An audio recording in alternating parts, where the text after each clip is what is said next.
आदित्य रानूबाईची कहाणी. ऐका आदित्य रानूबाई तुमची कहाणी. आटपाट नगर होतं. त्या नगरात एक ब्राह्मण होता. तो नित्य समिधा, फुलं, दुर्वा आणायला रानात जात असे. तिथं नागकन्या, देवकन्या वसावसत होत्या. ब्राह्मणानं विचारलं, काय ग बायांनो, कसला वसा वसता? तो मला सांगा. तुला रे वसा कशाला हवा? उतशील मातशील, घेतला वसा टाकून देशील.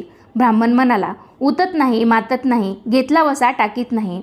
तेव्हा त्या म्हणाल्या, श्रावण मास येईल तेव्हा पहिल्या आदितवारी मौनानं म्हणजेच मुकाट्यानं उठावं, सचील म्हणजेच वस्त्रासहित स्नान करावं, अग्रोदक पाणी आणावं, विड्याच्या पानावर रक्तचंदनाची आदित्य रानूबाई काढावी, 6 रेगांचं मंडळ करावं, 6 सुतांचा तातू करावा, त्याला 6 गाठी द्याव्या, पान फूल व्हावं, पूजा करावी, पानाचा विडा, फुलांचा झेला, दशांगाचा धूप, गुळ खोबऱ्याचा नैवेद्य दाखवावा, 6 मास चाळावी, 6 मास पाळावी, माघी रथसप्तमी संपूर्ण करावं.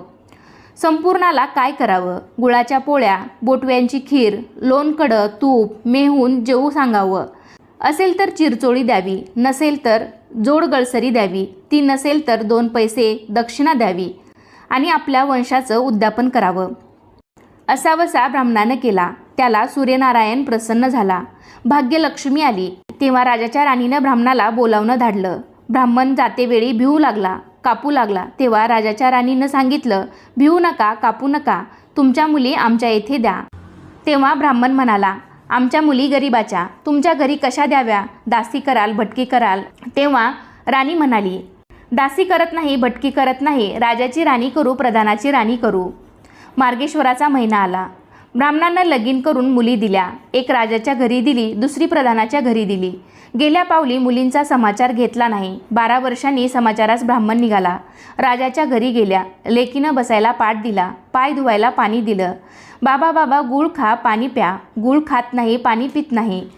माझी कहाणी करायची आहे, ती तू ऐक. तुझी कहाणी ऐकायला मला वेळ नाही. राजा पारधीला जाणार आहे, त्याला जेवायला उशीर होईल.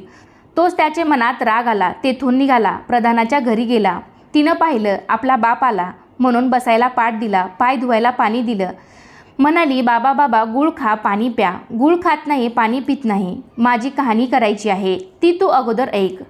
तुझी कहाणी ऐकू नको तर कोणाची ऐकू? घरात गेली, उतरंडीची 6 मोती आणली. 3 आपण घेतली, 3 बापाच्या हातात दिली. त्याने मनोभावे कहाणी सांगितली. लेकीनं चित्तभावे ती कहाणी ऐकली. नंतर जेवून खाऊन बाप आपल्या घरी आला. बायकोनं विचारलं, मुलीचा समाचार कसा आहे? जिनं कहाणी ऐकली नाही ती दारिद्र्याने पिडली, दुःखानं व्यापली. राजा मुलखावर निघून गेला. जिनं कहाणी ऐकली होती ती भाग्यानं नांदत आहे. इकडे मोठी मुलगी जी दरिद्री झाली होती तिनं आपल्या लेकाला सांगितले, मावशी घनघोर नांदत आहे, तिकडे जाऊन काही दिलं तर घेऊन ये. पहिल्या आदितवारी पहिला मुलगा उठला. तळ्याच्या पाळी जाऊन उभा राहिला. अगं अगं दासीनो, तुम्ही दासी कोणाच्या? आम्ही दासी प्रधानाच्या. प्रधानाच्या राणीला जाऊन सांगा, तुमच्या बहिणीचा मुलगा आला आहे. कसा आला आहे? तळ्याच्या पाळी उभा राहिला आहे. परसदारानं घेऊन या. परसदारानं घेऊन आल्या. नाव माकू घातलं, पितांबर नेसायला दिलं, जेऊ खाऊ घातलं, कोहळा पोखरला, होनमोहरा भरल्या, वाटेस आपला जाऊ लागला.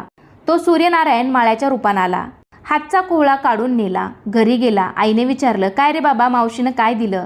दैवे दिलं, कर्मानं नेलं. कर्माचं फळ पुढं उभं राहिलं. मावशीनं दिलं होतं पण सर्व गेलं.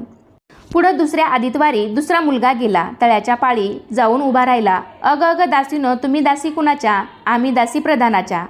प्रधानाच्या राणीला निरोप सांगा. त्यांनी निरोप सांगितला. मग प्रधानाच्या राणीनं त्याला घरी नेऊन नाऊ माकू घातलं, पितांबर नेसायला दिलं, जेऊ खाऊ घातलं, काठी फोकरून होना मोहरांनी भरून दिली. बाबा वाटेत कुठे ठेवू नको, विसरू नको, जतन करून घरी घेऊन जा म्हणून सांगितलं. वाटेत सूर्यनारायण गुराख्याच्या रूपानं आला. हातची काठी काढून घेतली. घरी गेला. झालेली गोष्ट राणीला सांगितली. दैवे दिलं ते सर्व कर्मानं नेलं. पुढं तिसरे आदितवारी तिसरा मुलगा गेला. तळ्याच्या पाळी उभा राहिला. त्यालाही पहिल्यासारखं प्रधानाचे घरी नेऊन नाऊ माकू घातलं, पितांबर नेसायला दिलं, जेऊ खाऊ घातलं, नारळ पोखरून होनमोहरांनी भरून दिला. ठेवू नको, विसरू नको म्हणून मावशीनं सांगितलं. घरी जाताना विहिरीत उतरला. तो नारळ गडबडून विहिरीत पडला. घरी गेला. आईने विचारलं, काय रे बाबा, मावशीनं काय दिलं? आई ग, मावशीनं दिलं पण दैवानं ते सर्व बुडालं. चौथ्या आदितवारी चौथा मुलगा गेला. तळ्याच्या पाळी उभा राहिला. त्यालाही प्रधानाच्या राणीनं घरी नेऊन नाऊ माकू घातलं, पितांबर नेसायला दिलं, जेऊ खाऊ घातलं. त्याला दह्याची शिदोरी होनामोहरा घालून बरोबर दिली. सूर्यनारायण घारीच्या रूपानं आला, हातची शिदोरी घेऊन गेला. घरी गेला. आईनं विचारलं, काय रे बाबा, मावशीनं काय दिलं? आई, मावशीनं दिलं, पण ते दैवानं सर्व नेलं. 5व्या आदितवारी आपण उठली. तळ्याच्या पाळी उभी राहिली. दासीनी तिचा निरोप तिच्या बहिणीला सांगितला. बहिणीनं तिलाही परसदारानं घरी नेलं, नाऊ माकू घातलं. प्रधानाची राणी आदितवारची कहाणी करू लागली. काय वसा करतेस ते मला सांग. बहीण म्हणाली, अगं अगं चांडाळणी, पापीनी, बापाची कहाणी ऐकली नाहीस म्हणून तुला दरिद्र आलं. राजाच्या राणीनं विचारलं. बहिणीच्या घरी राहिली. श्रावण मास आला. सांगितल्याप्रमाणे सूर्यनारायणाची पूजा केली. इकडे राजाला भाग्य आलं. राजानं बोलावू धाडलं, मावशी मावशी, तुला छत्र आली, चामरं आली, पाईक आले, परवर आले. मला रे पापिनीला छत्र कुठली, चामरं कुठली, पाईक कुठले, परवर कुठले? बाहेर जाऊन दाराशी बघता तो राजा बोलावू आला. राजा आला तशी घरी जायला निघाली. एकमेकींना बहिणी बहिणींनी आहेर केले. वाटेनं जाऊ लागली. पहिल्या मजले स्वयंपाक केला. राजाला वाढलं, मुलांना वाढलं, आपण पान वाढून घेतलं. तो कहाणीची आठवण झाली. करारे हाकारा पिटारे डांगोरा, करारे हाकारा पिटारे डांगोरा, नगरात कोणी उपाशी आहे का याचा शोध करा. हकारा केला, डांगोरा पिटला. कोणी उपाशी आहे का शोधण्यास सांगितलं. कोणी उपाशी नव्हता, कोणी तपाशी नव्हता. वाटेनं एक मोळीविका चालला होता. त्याला कहाणी ऐकायला बोलवलं. तुझ्या बाईची कहाणी ऐकून मला काय फळ मिळेल, माझं पोट भरलं पाहिजे, असं म्हणून तो राणीकडे आला. राणीनं 6 मोती घेतली. 3 त्याला दिली, 3 आपल्या हातात ठेवली व मनोभावे कहाणी सांगितली. त्याने मोठ्या भक्तिभावाने कहाणी ऐकली. त्याची मोळी होती ती सोन्याची झाली. तो म्हणाला, बाई बाई, कहाणी ऐकल्याचं एवढं फळ, मग वसा घेतल्याचं किती मोठं फळ. काय वसा आहे तो मला सांगा. तुला रे वसा कशाला हवा? उतशील मातशील, घेतला वसा टाकून देशील. उतत नाही, मातत नाही, घेतला वसा टाकीत नाही. तेव्हा वसा सांगितला. पुढं दुसऱ्या मजलेस गेली. स्वयंपाक केला. राजाला वाढलं, मुलांना वाढलं, आपण पान वाढून घेतलं. तेव्हा राणीला कहाणीची आठवण झाली. करारे हाकारा पिटारे डांगोरा, करारे हाकारा पिटारे डांगोरा, नगरात कोणी उपाशी आहे का याचा शोध करा. उपाशी नाही, काही नाही, माळ्याचा मळा पिकत नाही, विहिरीला पाणी लागत नाही. असा एक माळी चिंतेनं बसला आहे. त्याला हाक मारली, आमच्या बाईची कहाणी ऐक. तो आला. राणीनं 6 मोते घेतली. राणीनं 6 मोती घेऊन 3 आपण घेतली, 3 माळ्याला दिली. राणीनं कहाणी मनोभावे सांगितली. चित्तभावे माळ्यानं कहाणी ऐकली. माळ्याचा मळा पिकू लागला, विहिरीला पाणी आलं. तो म्हणाला, बाई बाई, कहाणी ऐकल्याचं एवढं फळ, मग वसा घेतल्याचं काय फळ? काय वसा असेल तो मला सांगा. मग राणीनं त्याला वसा सांगितला. पुढं 3ऱ्या मजलेस गेली. स्वयंपाक केला. राजाला वाढलं, मुलांना वाढलं, आपण पान वाढून घेतलं. तेव्हा कहाणीची आठवण झाली. करारे हाकारा पिटारे डांगोरा, करारे हाकारा पिटारे डांगोरा, नगरात कोणी उपाशी आहे का याचा शोध करा. उपाशी नाही, काही नाही. एक म्हातारी, तिचा एक मुलगा वनात गेला होता. एक डोहात बुडाला होता. एक सर्पानं खाल्ला होता. त्यामुळं चिंताक्रांत बसली होती.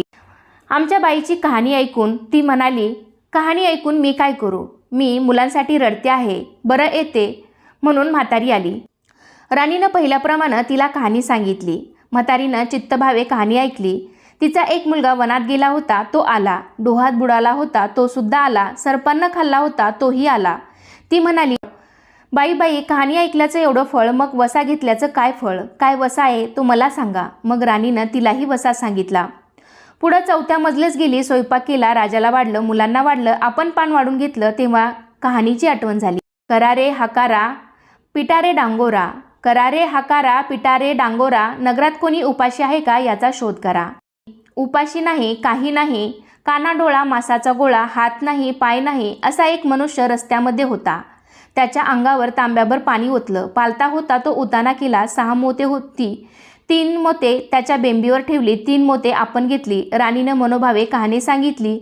ती त्यानं ऐकली. त्याला हातपाय आले, देह दिव्य आला. तो म्हणाला, बाई बाई, कहाणी ऐकल्याचं एवढं फळ, मग वसा घेतल्याचं काय फळ? काय वसा आहे तो मला सांगा. मग राणीनं त्याला वसा सांगितला.